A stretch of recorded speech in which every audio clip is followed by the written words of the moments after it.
नमस्कार दोस्तों, OCN network में आपका स्वागत है। एक दिन बीच में है, यानी 24 मई और 25 मई को दिल्ली में, हरियाणा में, इन स्टेट्स में और कुछ दूसरे महत्वपूर्ण क्षेत्रों में मतदान होने वाला है। और आप जानते हैं कि अरविंद केजरीवाल विशेष कृपा से अंतरिम जमानत पर बाहर हैं। ये वैसा ही है, भूतो न भविष्यति, संभवतः भविष्यति तो मैं इसलिए कह रहा हूँ कि शायद आगे कभी ना हो, लेकिन हुआ है। और सुप्रीम कोर्ट का क्रिटिसिज्म भी हुआ है। सुप्रीम कोर्ट ने एक टिप्पणी कर दी थी कि साहब ये कोई आदतन अपराधी नहीं है। वो टिप्पणी भी उसका कोई भाव नहीं रह गया है और अब सुप्रीम कोर्ट पर भी सवाल खड़े हो रहे हैं। इन्होंने बाहर आकर के जो कुछ किया है या कराया है, उसके बाद जितना भी रायता फैलते हुए हम देख रहे हैं और जिस जिस तरह की बातें निकल कर के सामने आ रही हैं, तो उनसे ये पता चलता है कि अरविंद केजरीवाल की भी भूमिका हो सकती है स्वाति मालीवाल के साथ मारपीट में। उनकी पत्नी सुनीता केजरीवाल की भी हो सकती है। और चूंकि मजिस्ट्रेट के सामने स्वाति मालीवाल ने ये कहा था कि जब वो वहां पहुंची तो घर के अंदर ही चली गई थी, जैसा हमेशा चली जाती थी, और किसी तरह की कोई इनको परमिशन की ज़रूरत भी नहीं होती थी। तो वहाँ पर अरविंद केजरीवाल की पत्नी और माता-पिता नाश्ता कर रहे थे, तो वो नमस्कार करके, विश करके और ड्राइंग रूम में जाकर के बैठ गई थी। उनको बताया गया था कि अरविंद केजरीवाल आ रहे हैं आपसे मिलने के लिए, लेकिन केजरीवाल तो नहीं आए, उनके निजी सचिव आए और आते ही उन्होंने मारपीट करनी शुरू कर दी। आज जब हम बात कर रहे हैं 23 मई को, मतदान से ठीक 2 दिन पहले स्वाति मालीवाल का एक इंटरव्यू सामने आता है जो उन्होंने एएनआई की स्मिता प्रकाश को दिया है। इस टाइमिंग पर भी हम चर्चा करेंगे, लेकिन उन्होंने जितनी अब तक चर्चाएं थी सोशल मीडिया में, मेन स्ट्रीम के मीडिया में, एक तरीके से उसकी पुष्टि कर दी है। उन्होंने बहुत डिटेल जानकारी दी है, कैसे-कैसे, क्या-क्या हुआ। और सबसे चौंकाने वाली बात उन्होंने ये कही है कि जब मैं चीख चिल्ला रही थी, तो भीतर से मदद के लिए, बचाने के लिए कोई नहीं आया। यानी जो नाश्ता कर रहे थे उस समय जब ये पहुंची थी, तीनों, अरविंद केजरीवाल की पत्नी, उनके माता-पिता, माता-पिता चलिए मान लेते हैं कि वृद्ध हैं, बुजुर्ग हैं, चलने-फिरने में थोड़ी लाचारी है, पर अरविंद केजरीवाल की पत्नी तो आ सकती थी, बाकी का स्टाफ भी आ सकता था, लेकिन कोई नहीं आया। इसके बहुत गहरे अर्थ हैं। और जिस तरीके से अब अरविंद केजरीवाल अपने बुजुर्ग माता-पिता को ढाल बनाने की कोशिश कर रहे हैं, लोगों की संवेदनाएं लेने की बेशर्म कोशिश कर रहे हैं, उस पर भी चर्चा करेंगे। मेरे साथ जुड़ गए हैं प्रयागराज से अनुपम मिश्रा जी, तो उनको जोड़ कर के हम इस चर्चा को आगे बढ़ाते हैं। अनुपम जी, बहुत स्वागत है आपका। नमस्कार। साहब, गिरने की कोई एक हद भी होती है वैसे तो। ये इनकी राजनीति जब से शुरू हुई, अन्ना आंदोलन से लेकर के अब तक, इन्होंने जितनी कस्में खाई हैं, जितने संकल्प लिए हैं, जितने अहद उठाए हैं, मेरे विचार से सभी को उठा करके खूंटी पर टांगा है। और राजनीति में नहीं आऊँगा, राजनीति में भी आए, चुनाव नहीं लड़ूँगा, चुनाव भी लड़े, मुख्यमंत्री नहीं बनूँगा, मुख्यमंत्री भी बने, बंगला भी आलीशान बनवा लिया, महँगे घर में नहीं रहेंगे, सिक्योरिटी नहीं लेंगे, महँगी गाड़ियों में नहीं चलेंगे, और हम तो राजनीति बदलने के लिए आए हैं। और उसके बाद क्या-क्या इन्होंने अपने सहयोगियों के साथ किया है, और अब तो महिला सांसद के साथ भी कर दिया, जो 2006 से इनके साथ जुड़ी हुई थी। इसके बावजूद जिस तरह की इनकी हरकतें हैं, अभी भी अपनी गलती मानने के बजाय, उस लेडी से माफी मांगने के बजाय, उनको फोन करने के बजाय, ये अभी भी, उन्होंने खुद ही कहा है इंटरव्यू में कि वहां तो मेरा चीर हरण हुआ है। अब इनकी पूरी ट्रोल आर्मी मेरा चरित्र हनन करने में लगी है, और ये तो हमारे परिवार और हमारे रिश्तेदारों तक भी पहुंच गए हैं। क्या कहेंगे?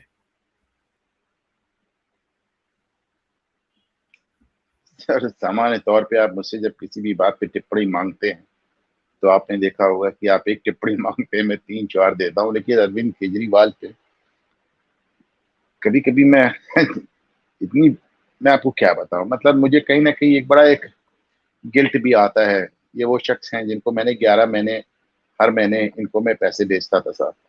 मेरे दोस्त, मेरे परिवार मेरा मजाक बनाते हैं, तमाम पत्रकार मजाक बनाते हैं, पर एक समय था साहब कि मैं इतना फैसिनेटेड था इनसे, इतना ज्यादा फैसिनेटेड था कि मैं इनको हर महीने चंदा भेजता था। मैं जिंदगी में 2 ही बार लोगों से फैसिनेट हुआ साहब, और दोनों ही बार मैंने बड़ी जबरदस्त चोट खाई।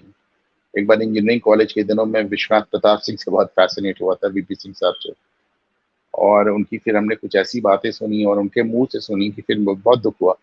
और दूसरे अरविंद केजरीवाल, तो साहब जो शख्स अपनी मरी हुई नानी के नाम से फर्जी कहानी सुना सकता है कि मेरी नानी कहती थी कि मस्जिद को गिरा कर बनाए हुए मंदिर में मैं कदम नहीं रखूंगी, आप सोचें। और उसके बाद जब उन्होंने देखा वो पासा उल्टा पड़ रहा है तो उन्होंने उसी मंदिर के लिए फ्री की ट्रेन चला दी, और उसके बाद इन्हीं माँ बाप को लेके अयोध्या पहुंच गए, बच्चों सहित पहुंच गए। तो नानी को इस्तेमाल कर लिया, माँ बाप को इस्तेमाल कर लिया।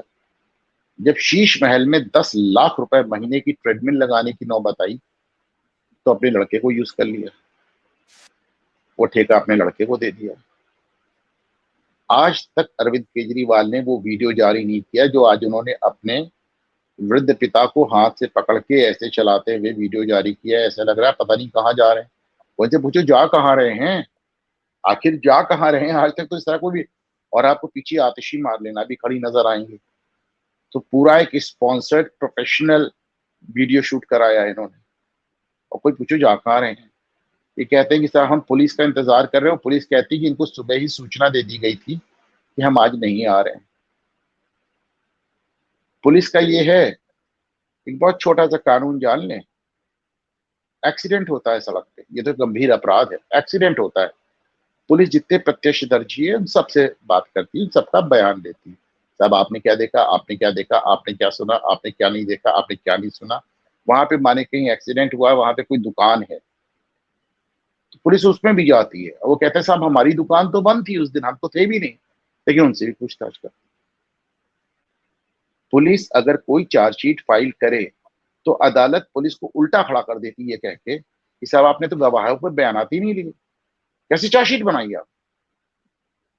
अदालत पहला सवाल ये पूछती पुलिस से कि जिस बंगले में वारदात हुई बताई जा रही है, क्या उस बंगले में मौजूद जो हाउस होल्ड स्टाफ था, जो हाउस हेल्प थे, जो नौकर थे, जो माँ बाप वहां प्रेजेंट थे, जो केजरीवाल प्रेजेंट थे?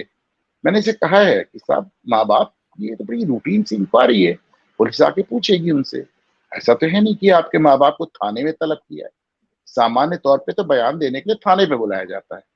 आपके माँ बाप की उम्र को देखते हुए पुलिस खुद आ रही है, और वो आ ही नहीं रही है, अपॉइंटमेंट लेके आ रही है। मैंने कहा साहब माँ बाप क्या चीज है, पूछताछ तो भी आपसे भी होगी, बिल्कुल। पूछताछ तो सुनीता केजरीवाल से भी होगी, पूछताछ तो सबसे होगी ना। वारदात के समय जितने लोग मौजूद रहते हैं, अगर उनमें एक से भी पूछताछ ना हो तो अदालत उल्टा टांग देती है पुलिस को। क्या तमाशा बनाया आपने चार्जशीट का?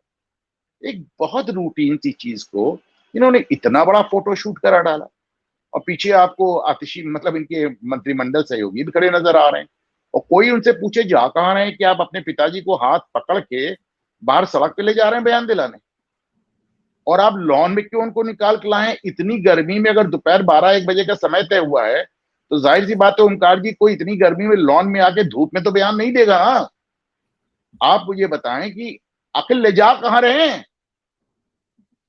भाई? आप उनको लॉन में लाते हुए नजर आ रहे हैं।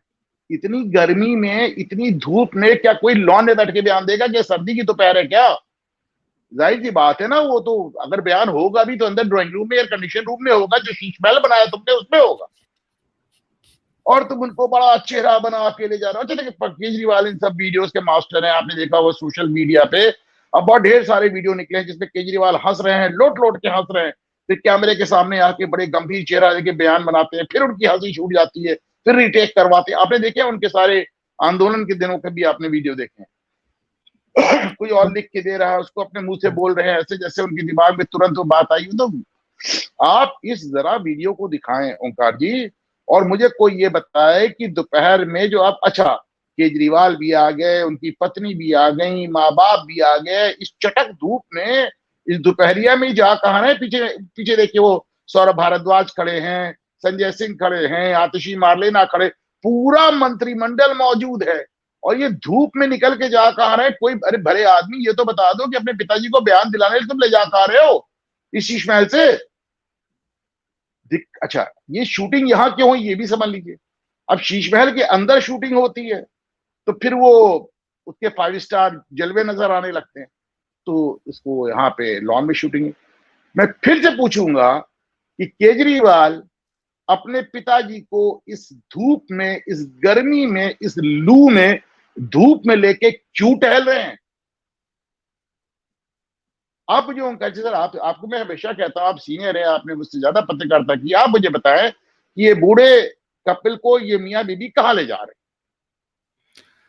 वेयर आर दे देखिए, टेकिंग हिम? ये इन्होंने जाहिर है कैमरा पर्सन की टीम बुलाई हुई है, ठीक। और ये चूंकि एक दिन बाद दिल्ली में मतदान है और ये बहुत बुरी तरीके से घिर गए हैं, मॉरली भी और हर तरीके से, क्योंकि सीएम हाउस में किसी महिला सांसद के साथ, और वो भी ऐसी महिला सांसद जो इनकी करीबी रही हैं। आज खुद स्वाति मालीवाल ने ये कहा कि मैं तो 2006 से इनके साथ हूँ, तब तक तो ये अंधा आंदोलन और ये पार्टी और ये जो बाकी लोग मटक मटक करके स्वाति प्रेस मालीवाल इनके इनके एनजीओ से जुड़ी हैं 2006 से। बिल्कुल। तो उन्होंने कहा कि मैं तो जुड़ी हुई हूँ और ये हमारे घर आते हैं और मैं इनके घर जाती हूँ, हमें तो एक दूसरे के घर जाने के लिए अपॉइंटमेंट की कभी जरूरत पड़ी नहीं।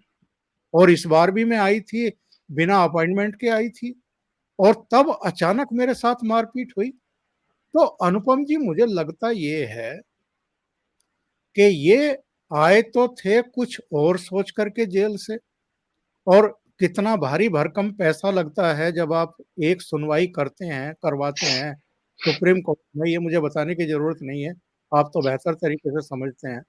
वो भी सारा पब्लिक का ही पैसा लग रहा है जो वकीलों की जेब में जा रहा है।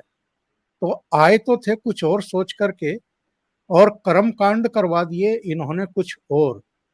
आपको क्या लगता है अनुपम जी, जितना आपका अनुभव है और आप को भी देखते रहे हैं, किसी निजी सचिव की इतनी औकात होती है, कितनी इतनी हिम्मत होती है कि बिना मालिक या मालकिन के चाहे वो उनके घर में आए हुए किसी गेस्ट के साथ इस तरीके से थप्पड़ लात घूसों से मारपीट करना शुरू कर दे, उसके पैर पकड़ करके उसको घसीटना शुरू कर दे ड्राइंग रूम में? क्या किसी नौकर की हिम्मत हो सकती है?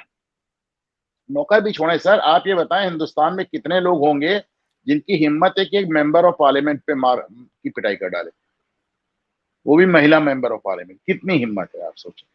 वो जाहिर है, वो एकदम साफ है। लेकिन मैं फिर से बताऊं, इसको समझ लें कि स्वाति मालीवाल का अपना दामन बहुत साफ नहीं है। इसके लिए जितनी बातें उन्हें बतानी चाहिए वो नहीं बता रहे। बीच बीच में उन्होंने धमकी भी दी कि ऐसा ना हो कि अपने घर के सामने आप मुंह दिखाने काबिल ना बचे। किस बात का इंतजार कर रही हो भाई? जिस तरह तुम्हें पीटा गया तुम बता रही हो, तो किस बात का इंतजार कर रही हो? बात साफ करो। ये देखिए, ये चोरों में मतभेद है, मुझे इसमें एकदम कहने। मैं स्वाति मारी वाले मुद्दे पे सिर्फ और सिर्फ इसलिए इतना बोलता हूं, इसलिए नहीं कि मुझे स्वाति मालीवाल से बहुत सहानुभूति है, जो महिला अपने राजनीतिक करियर के लिए अपने मरे हुए फौजी बाप पे आरोप लगा सकती है, उससे मेरी बहुत सहानुभूति नहीं है। परंतु मुझे इस बात का डर जरूर है कि जो शख्स अपने मतलब के लिए मेंबर ऑफ पार्लियामेंट की सदस्यों को, महिलाओं को इस तरह पिटवा सकता है, वो ओंकार जी और अनुपम मिश्रा के साथ क्या करेगा। मुझे उस माहौल से, उस समाज से, उस नियम से, उस खौफ से, उस गुंडागर्दी के माहौल से डर लगता है जो केजरीवाल ने पैदा किया है। इतिहास गवाह है कि इनके यहाँ कितने लोग मार पिटाई के शिकार हुए। कुछ ने कहा, कुछ ने नहीं कहा। आप कहते हैं कि जो मोदी योगी को हटा देंगे, हकीकत ये है पूरी पार्टी जितनी लोग शुरुआत थी सबको तुमने बर्खास्त कर दिया, कोई नहीं बचा, सिर्फ तुम्हारे लगे भग्गे रह गए।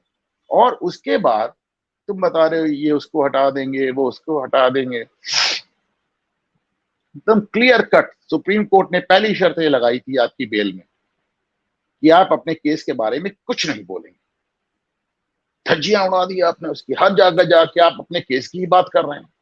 आज बड़ा दिलचस्प एक ऑर्डर हुआ है साहब कल, पंजाब और हरियाणा हाईकोर्ट ने एक आदेश ये किया है कि अगर हाई कोर्ट या सुप्रीम कोर्ट किसी भी शख्स को उन शर्तों के साथ बेल देती है और यदि वो उन शर्तों को तोड़ता है तो आपको हाई कोर्ट या सुप्रीम कोर्ट आने की जरूरत नहीं है, आप सेशन कोर्ट से जाके उसकी बेल कैंसिल करा सकते हैं। ये पंजाब हरियाणा हाई कोर्ट का ऑर्डर है जिसमें उन्होंने कहा है कि अगर एक सुपीरियर कोर्ट, हाई कोर्ट या सुप्रीम कोर्ट किसी को कुछ शर्तों पे जमानत देती है और अगर वो जमानत की शर्तों का उल्लंघन कर रहा है तो पुलिस को हाई कोर्ट सुप्रीम कोर्ट आने की जरूरत नहीं है, वो सेशन कोर्ट में ही जाकर उनकी जमानत कैंसिल करा सकती है। और सेशन कोर्ट को इस बात का पूरा इख्तियार होगा कि वो देखे कि अगर हाई कोर्ट और सुप्रीम कोर्ट ने जो जमानत की शर्तें लगाई थी यदि उनका उल्लंघन हुआ है तो सेशन जज ही इस जमानत को कैंसिल करके आदमी को दोबारा जेल भेज सकता है। रही बात कल चुनाव की साहब, मैंने अभी तक किसी सीट वीट के बारे में कोई दावा नहीं किया कि ऐसा होगा, लेकिन आज ओंकार जी, आज आपके शो पर पहली बार बड़े विश्वास से कह रहा हूं और 4 जून को भी मुझे बुलाइएगा, दिल्ली की 7 सीट केजरीवाल हार गए। केजरीवाल मत केजरीवाल और कांग्रेस गठबंधन, केजरीवाल चारों हार रहे हैं और कांग्रेस तीनों हार रहे हैं। 2014 और 2019 में भी साहब इनकी पार्टी जो है आम आदमी पार्टी तीसरे नंबर पर थी दिल्ली में, और इन दोनों पार्टियों के वोट भी हम मिला लें तो भी ये भारतीय जनता पार्टी के आसपास नहीं है, क्योंकि बीजेपी को दिल्ली में पिछली बार 2019 में 50% से ज्यादा वोट मिले थे। ओंकार जी, और आप इसको इस तरह लें कि अगर आम आदमी पार्टी लगातार 2 लोकसभा चुनावों में तीसरे नंबर पे आ रही है और कांग्रेस पार्टी दूसरे नंबर पे आ रही है, उसके बाद राहुल गांधी कितना गिर गए कि 4 सीट देके कुछ छोटे भाई हो गए, वहां 3 सीट खुद ले लिए। वो भी तब जब आम आदमी पार्टी में पंजाब ने उनके साथ समझौता करने से इनकार कर दिया। आम आदमी पार्टी 22 लोकसभा सीट में चुनाव लड़ रही है, दिल्ली की 7 सीटों को छोड़ दिया जाए तो बाकी 15 सीटों कांग्रेस के खिलाफ लड़ रही है। एक गुजरात की एक सीट है जिसमें भाजपा के खिलाफ लड़ रही है और उसने वहां भी कांग्रेस से समझौता करने से मना कर दिया। और पंजाब की पूरी सीटें, वो 14 की 14 सीटें वो कांग्रेस के खिलाफ लड़ रही है। उसके बाद भी आपने उसको दिल्ली में माई बाप मान लिया।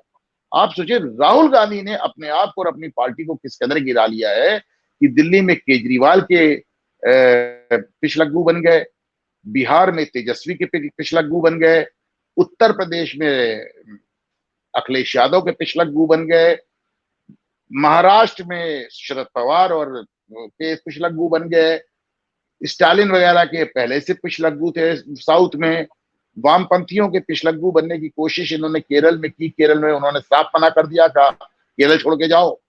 वेस्ट बंगाल में इन्होंने ममता का पिछलग्गू बनने का प्रयास किया पर ममता ने भी वहां डांट दिया, कहा तुम्हारी तो ऑल इंडिया 40 सीट नहीं आएगी। तो सिर्फ और सिर्फ मोदी के डर से और खौफ से राहुल गांधी ने इस देश की सबसे पुरानी पार्टी को एकदम कीचड़ में घसीट दिया उनका।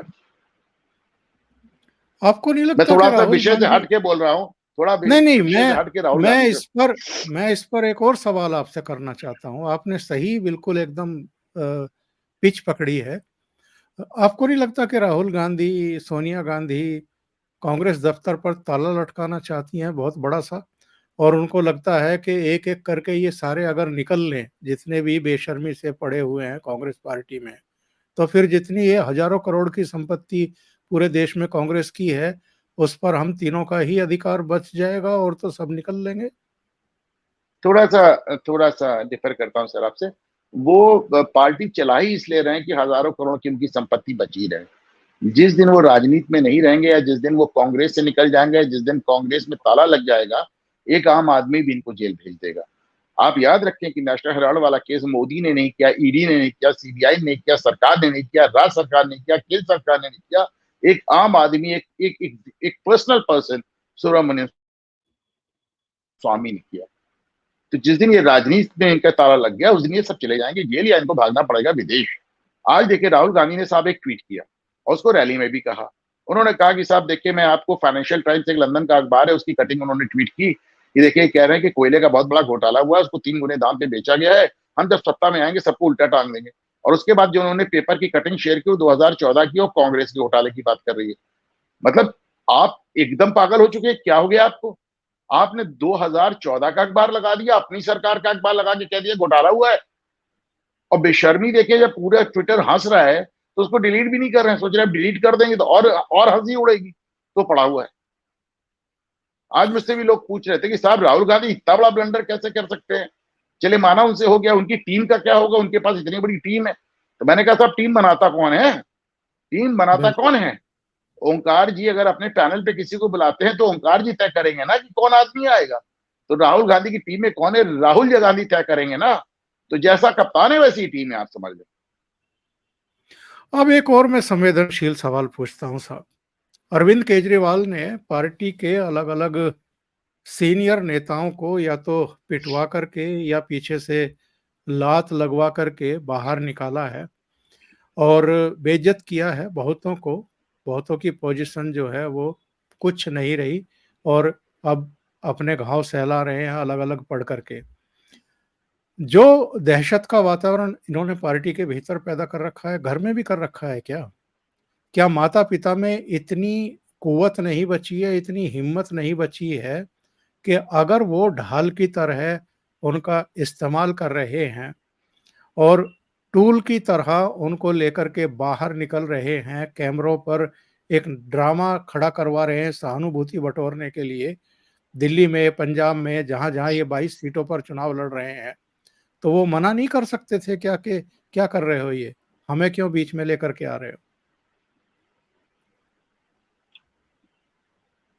अब इसका साहब क्या कहें, माँ बाप हैं, बच्चों बच्चे माँ बाप से क्या नहीं करा लेते। और केजरीवाल के अपने पिताजी को भी लेकर तमाम तरह की आरोप सोशल मीडिया पे तैरते रहते हैं, उनको क्या कहें। लेकिन मैं माँ बाप को क्या ही दोष दूं। अब वो तो आप ये भी समझिए कि मुख्यमंत्री के माँ बाप हो गए, उनको भी मालूम है कि जब तक ये ठाट बाट तभी तक है जब तक केजरीवाल मुख्यमंत्री। और जहां एक बार केजरीवाल अपने अंजाम को पहुंचे, एक बार जेल वेल गए और पद से हटे, देखिए कितनी बेशर्मी से कहते हैं इस्तीफा नहीं दूंगा, कितनी बेशर्मी से कहते हैं। नहीं, ये स्वाति ने, मैं अपनी जगह सुनीता केजरीवाल को कर दिया, ठीक किया। हिंदुस्तान टाइम्स वाले उनका वो ले रहे थे इंटरव्यू, मैं तो साहब देख के दंग था। ओंकार जी, पत्रकार ये गोदी मीडिया कहते हैं। वहां पे दो दो पत्रकार बैठ के कह रहे थे केजरीवाल सर आपने क्या मास्टर स्ट्रोक मारा सर। सर आपने तो सुनीता जी को आगे करके कमाल कर दिया सर। आप आपके दिमाग में इतने अच्छे आइडियाज आते कैसे? इस बेशर्मी को जिस तरह वहां लोग इनकरेज कर रहे थे, तो क्या कहा जा सकता। दूसरे, दिल्ली पुलिस अगर मारपीट मामले की जांच कर रही है और मारपीट का मामला भी ऐसा जिसमें मजिस्ट्रेट के सामने 164 में ऑलरेडी बयान हो चुके हैं और मजिस्ट्रेट के सामने ही उन्होंने बताया कि जब मैं पहुंची तो ये तीनों नाश्ता कर रहे थे, यानी केजरीवाल की पत्नी और माता-पिता। उनको वो विश करके ड्राइंग रूम में बैठ कर के इंतज़ार करने लगी। तो ज़ाहिर है जब इन तीनों के नाम आए हैं, तो उनसे पूछताछ तो दिल्ली पुलिस करेगी ही। तो मजबूरी है साहब, मजबूरी है, दिल्ली नहीं करेगी तो दिल्ली कोर्ट पुलिस नाराज हो जाएगी। दिल्ली पुलिस क्या महापाप कर रही है जिसका इन्होंने इतना बड़ा जो है वो वितंडा खड़ा कर दिया है, जिसको ये इश्यू बना रहे हैं? अगर स्वाति मालीवाल अपने आरोप में ये कहती कि जब मैं वहां पे गई थी तो वहां ओंकार चौधरी साहब भी ड्राइंग रूम में बैठ के इंतजार कर रहे थे, तो आपका बयान लेना भी दिल्ली पुलिस की मजबूरी हो जाती। कोई और ऑप्शन नहीं था साहब पुलिस के सामने। आरोपी जिनका जिनका नाम ले रहा है उनका उनका बयान लेना आपके सीआरपीसी में मजबूरी हो जाती है, वरना पुलिस आपकी चार्जशीट को थ्रो आउट कर देगी कोर्ट। और सुनिए, बयान कोई थाने पे तलब करके ले रहे हैं। केजरीवाल तो क्या कहते थे, आपको भूल गए? क्या कहते थे? ये कहते थे कि वो 75 साल की सोनिया गांधी को थाने पे घसीट के ले आओ, सब बोल देगी। याद है? आज तो पुलिस अपॉइंटमेंट लेके आपके माँ बाप के पास आ रही है। और से मेरा सवाल अभी भी वही है कि भरी दोपहर में इतनी धूप में लू में लेके अपने माँ बाप को जा कहा रहे हैं। एक नाटक की, नौटंकी की, दूसरे बेशर्मी की दूसरे ये सारी हदें पार बताइए हो गई। दूसरे ये बताइए कि जो इंटरव्यू की टाइमिंग है, इसको लेकर के कोई टिप्पणी करना चाहेंगे? मतदान से ठीक 2 दिन पहले ये इंटरव्यू हुआ है। बहुत सारे लोगों के दिमाग में ये सवाल आ सकता है, इसलिए क्या स्वाति मालीवाल अब फैसला कर चुकी है कि उनको अब दो दो हाथ करने ही हैं, इनको एक्सपोज करना ही है? उनका चीर हरण भी हुआ है, चरित्र हनन भी हुआ है, पूरी ट्रोल आर्मी इनके पीछे लगी हुई है, उनके मंत्री भी उसके बारे में बहुत अनाप शनाप बकवास कर रहे हैं। तो स्वाति मालीवाल ने ये पाला खींच लिया है कि ठीक है, अब मैं भी चुनाव से पहले, मतदान से पहले तुम्हारे सारे कच्चे चिट्ठे खोलूंगी मीडिया में। सर, मतदान तो आ गया, क्या कच्चा चिट्ठा खोला उन्होंने? स्वाति मालीवाल अभी भी अगर उतना खुल के नहीं बोल रही हैं तो मेरा मानना है कि साहब ये आपसी विवाद है और इसमें स्वाति मालीवाल के साथ डेफिनेटली पिटाई हुई है, क्योंकि वो तो मेडिकल रिपोर्ट में आ गई। जो चीज मेडिकल रिपोर्ट में आ गई उसको हम और आप मिलकर कैसे कंटेस्ट कर सकते हैं? चोट के निशान मेडिकल रिपोर्ट में आ गए हैं, तो वो तो पिटाई हुई। वो भी साहब जब इतनी देर बाद मेडिकल हुई, 3 दिन बाद मेडिकल हुआ, तब इतनी चोट के निशान आ गए, तो वो तो ठीक है। लेकिन स्वाति मालीवाल अभी भी अगर कुछ संकोच कर रही हैं तो जाहिर है उनका अपना भी कुछ इंटरेस्ट होगा, या वो डर में होंगी, खौफ में होंगी। अकेली महिलाएं जो भी हो, उन्होंने केजरीवाल को बहुत नजदीकी से देखा है। वो कहती हैं कि केजरीवाल मुझे मुझे मुझे मारने की और मुझे रास्ते से हटाने की धमकी दी गई। तो आप तो देखें ना कि अमेरिका से उनके किस तरह के वीडियोस ढूंढ के लाए जा रहे हैं। अगर वो किसी कार में बैठ रही है तो उसका वीडियो बनाया जा रहा है। बड़े बेहुदे टाइप के। तो पूरी एक ट्रोल आर्मी है केजरीवाल के पास। सर, मैं यही कहूंगा, और मुझे कहने में कोई भी संकोच नहीं, कि केजरीवाल पिछले बहुत लंबे समय में भारतीय राजनीति के सबसे दुर्भाग्यपूर्ण पहलू बनकर उभरे। आपका आकलन क्या है? ये 2 जून को अंदर जाएंगे? और अगर अंदर जाएंगे तो जैसी चर्चा है आजकल कि 2 राज्य तो राष्ट्रपति शासन में जाने ही हैं, एक पश्चिम बंगाल और एक दिल्ली। नई सरकार बनेगी तो उसके पास तमाम अधिकार होंगे। अभी तो चूंकि लोकसभा भी भंग है और नई सरकार भी वर्किंग, एक्टिंग सरकार नहीं कह सकते। जो जरूरी काम होते हैं देश के वो तो चलते रहते हैं, ब्यूरोक्रेसी करती रहती है, मिनिस्ट्रीज में जो ब्यूरोक्रेट बैठे हैं वो करते रहते हैं। लेकिन जो बड़े फैसले होते हैं, संवैधानिक संकट वाले फैसले होते हैं, वो तो एक चुनी हुई सरकार ही करेगी। तो ऐसी स्थिति में कहीं ऐसा ना हो कि जो सीन आज क्रिएट कर रहे थे कैमरों के लिए, सहानुभूति अर्जित करने के लिए, 4 जून के बाद ये वास्तविकता में बदल जाए और इनका पूरा परिवार शीश महल से बाहर आता हुआ दिखाई दे लोगों को। देखिए साहब, केजरीवाल का खेल अब खत्म हो रहा है। मैं बार बार आपको याद दिलाता हूं कि पिछले 3 विधानसभा चुनाव जो उन्होंने लड़े, उनको नोटा से आधा वोट मिला है। अभी कल उनका दिल्ली में सुपड़ा साफ होगा, पंजाब में भी उन्हें बहुत दिक्कतें आ रही। अब आप इसे, इनका खेल अब खत्म हुआ। बस आप इतना जान लें कि मुझे जो लगता है कि पहला सवाल आपका कि 2 तारीख को इनके वापस जेल जाने का, मुझे ये लगता है कि शायद केजरीवाल 2 तारीख को जेल जाने की जगह अस्पताल जाना पसंद करें। आप कोई बड़ी बात नहीं कि 2 के पहले केजरीवाल की तबीयत इतनी खराब देखें और उसको इस तरह अपनी तबीयत मैनेज कर लें कि फिर उन्हें सीधे अस्पताल, अब फर्ज करें अगर 1 तारीख को केजरीवाल जाके एम्स में भर्ती हो जाते हैं, अब उनका शुगर बढ़ा लेते हैं, जैसा कि ईडी ने कहा था कोर्ट में कि जान के अपनी शुगर बढ़ा रहे हैं। फर्ज, आपने याद होगा ईडी ने बाकायदा कोर्ट को इन्फॉर्म किया कि तो जान के अपनी शुगर बढ़ा रहे हैं आम खा के। तो जी, जी। ऐसे में अगर वो, हाँ, ऐसे में अगर वो 1 तारीख को एम्स में भर्ती हो जाते हैं ओंकार जी, तो पुलिस उनको एम्स से ले जाके तो जेल में नहीं डालेगी ना। तो पहली चीज तो जो मुझे लगती है कि ये इस तरह का एक ड्रामा जरूर करेंगे, इसलिए जरूरी है इसको पहले से कह देना, जरूरी है इसको पहले से मीडिया पे ला देना, जरूरी है पहले से इसको नैरेटिव सामने ले आना, जिसमें ऐसा करने से पहले वो हिचकें। रही बात राष्ट्रपति शासन की, तो अब तो पहले साहब सरकार बने फिर बात करें। हमें भूलना नहीं चाहिए कि जिस आर्टिकल को कांग्रेस सरकार ने 100 से ज्यादा बार इस्तेमाल किया, उसको मोदी सरकार, भाजपा सरकार ने एक बार भी इस्तेमाल नहीं किया 10 साल में, नॉट इवन वंस। उन जगहों पे भी नहीं किया जहां किया जाना था। पर प्रधानमंत्री मोदी लगातार कह रहे हैं कि इस बार कड़े फैसले लिए जाएंगे, और एक बड़ा फैसला उन्होंने अपनी जामिया मिलिया वाली बात सुन ली, तो कह रहे हैं कड़े फैसले लिए जाएंगे। चलिए देखते हैं। और एक बात तो तय है कि मोदी सरकार कहीं ना कहीं इस बात को समझ चुके हैं, प्रधानमंत्री नरेंद्र मोदी, कि उनके समर्थक उनसे ज्यादा कड़ाई और ज्यादा, जिसे कहना चाहिए कि एक ऐसी कार्रवाई की अपेक्षा करते हैं जैसे उत्तर प्रदेश में आपको योगी आदित्यनाथ की नजर आती है। तो इस बार प्रधानमंत्री नरेंद्र मोदी अपने भाषणों के दौरान जो रुख ले रहे हैं, उससे प्रतीत तो यही हो रहा है, यदि वो तीसरी बार आते हैं तो कुछ ऐसे फैसले वो लेंगे जो उन्होंने पहले 2 कार्यकालों में नहीं लिए। उत्तर प्रदेश में तो योगी आदित्यनाथ जो गुंडे हैं, मवाली हैं, माफिया हैं, जिनके अवैध घर और दुकान बने हुए हैं, उनको बुलडोज करवा रहे हैं। तो मुझे लगता है कि जो हाई कोर्ट के आदेश को मानने से इनकार करती हो, ऐसी सरकार तो असंवैधानिक ही है, अवैध ही है। उस पर भी अगर बुलडोजर चलेगा, तो मुझे लगता है कि कोर्ट्स को भी कोई दिक्कत नहीं होगी।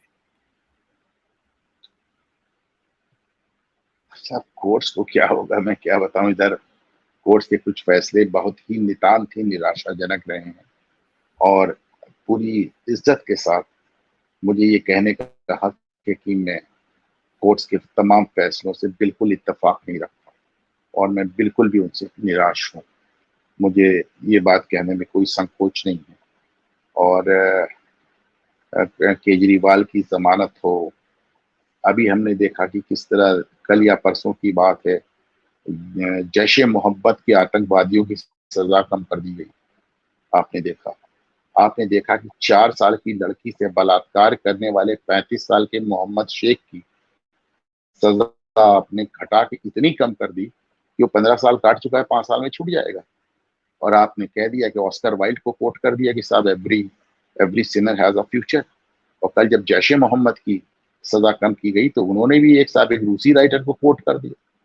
तो अब ये लिटरेचर कोट कर करके जो ये हो रहा है, जिस तरह कैदी छोड़े जा रहे हैं, जुबैर के मामले मुझे याद है chief justice of India court में बैठे हुए थे, और उन्होंने एक ऐसा आदेश किया जो आज तक भारत के इतिहास में पारित ही नहीं हुआ।